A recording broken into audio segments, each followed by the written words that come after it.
নমস্কার, আসসালামু আলাইকুম।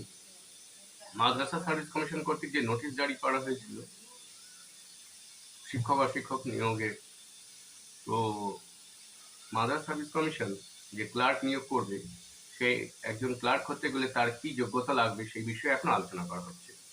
এসেন্সিয়াল কোয়ালিফিকেশন লাগবে পাস্ট মাধ্যমিক বা high Madrasah, Alim examination or its equivalent. Madhyamik pass হতে হবে বা আলিম পাস করতে হবে। আলিমটা হচ্ছে আপনার মাধ্যমিক সমতুল্য, অর ইটস ইকুইভ্যালেন্ট। মাধ্যমিক সমতুল্য কোনো পরীক্ষায় পাশ করলে সে এই এসেন্সিয়াল কোয়ালিফিকেশন হিসেবে ধরা হবে ক্লার্কের পরীক্ষায়।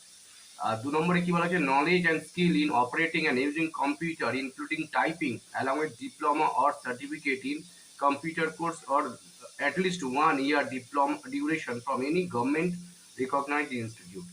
বলছে নলেজ লাগবে অ্যান্ড স্কিল লাগবে ইউজিং কম্পিউটার, এটা কম্পিউটার চালাবার জন্য একটা নলেজ এবং দক্ষতা লাগবে, অ্যালং উইথ ডিপ্লোমা, এবং ডিপ্লোমা লাগবে অর সার্টিফিকেট লাগবে in computer course of at least 1 year duration from any government recognised institute.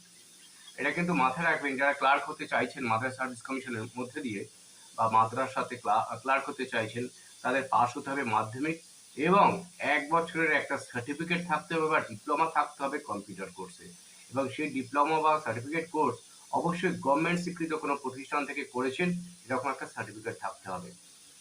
Desirable knowledge কি না, knowledge or Madrasa education system, Islamic studies and culture, এই বিষয়ে নলেজ থাকতে হবে। এটা বাজার চলতি বই পাওয়া যায়, সেই বইটা পড়ে নিলে হবে। এখানে মুসলিম, নন মুসলিম, খ্রিস্টান, জৈন, বৌদ্ধ সবাই এই পরীক্ষায় বসতে পারে। এখানে একটা ছোট্ট বই মার্কেটে পাওয়া যায় ইসলামিক স্টাডিজের উপর, সেই বইটা অধ্যয়ন করলে 2-3 দিনের মধ্যে এইটা পারা যায় অতি সহজে।